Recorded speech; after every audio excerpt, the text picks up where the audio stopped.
Hi, I'm Gavin. So, of all the films I've reviewed, there's like a really big hole, which is basically Portra 400, which is one of the most well-known films out there. It's got a huge reputation. It's incredibly expensive, but I just haven't reviewed it. I think I've done 160. I don't know if I've done 180. I've done 80, but anyway, we'll have a look at Portra 400. But the big thing about this is it's a very expensive film. It's supposed to use all the latest technologies that Kodak has. Some of it sort of translated into their film, their Vision 3 stuff, but it's their top range film. C41 film, not, obviously they've got some slide films out there. Anyway, so what I'll do, we'll go through some photos that were taken, have a look at it, and I'll come back and sort of give you my end views.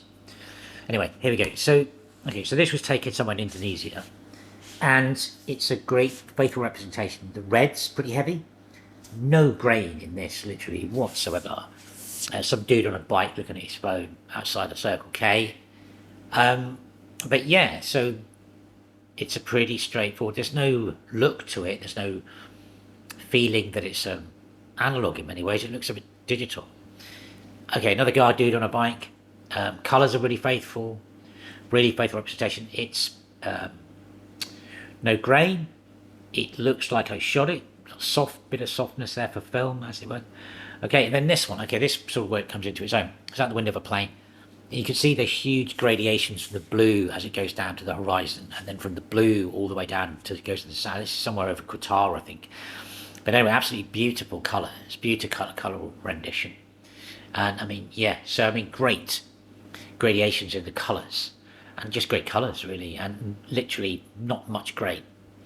Again, sort of same thing, but this inside the window of the plane, you can see the gradations into the black on the left and right sort of fall away really nicely. Great colour tones, really faithful representation of what was being photographed. Okay, this one, we're back in London here, by up somewhere on the South Bank, and yes, it's really good. That's what London looked like. Grey, horrendous stuff in the water, probably birds, and then the weird the buildings in the background. Okay, this one. Okay, this is in Tropical Road. It's a weird sort of sculpture thing they've sort of put together. It's like a dog as a seat, but it does look like a dog turd. So I think there's like 3 levels of stuff going on here. Anyway, the colour. You can see Portra's really popped out that colour out that background shot, and it is that colour. It's very faithful and whatever. And last but not least, some roses on a table. Yeah, smooth gradation at the back with the sort of like colours, highlights, great colours. And there you go. So as you can tell, I'm, from my voice, I'm not hugely excited by Portra 400. It's an amazing film. But it's one of those things, I think I said this for Portra 160, it's so close to sort of like digital with a bit of softness. It's why do you really want to shoot it? There's so many other great films out there that have great character that add something to the picture. Portra's really faithful. It gives you a really faithful image. And is that what you want? I mean, you could probably get something to look like Portra with like a look-up table and some grain and a bit of whatever. So, one of those looks that they sell for $9.99 to make your picture look like film. But I mean, I think you could get pretty close to Portra digitally very easily. It hasn't got much character, but the problem with it for me is it's massively expensive. And there are other films out there that get you close, but they look more like you've taken an analog photo.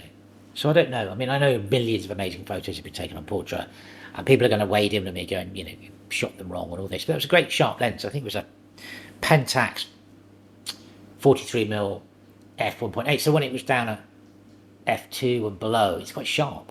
So I don't know. I mean, each to their own with this. I mean, we've got the extremes of like Phoenix that's come out from Harman, which is like so much character, it's scary. You've got all these other things. If you look through the other film videos I've done, you'll see that there's so much variation to what things look like. I don't know. I mean, I don't think I'd shoot it Portra 400 because of the cost in the first place. It's amazing, yeah, it's amazing, but it's a bit beige. I don't know if that's a right way to put it. I mean, I could get there, I could do that with a digital camera and add a little like softness in, and it would look, I'd feel quite similar. Anyway, and on that bombshell, thanks for watching.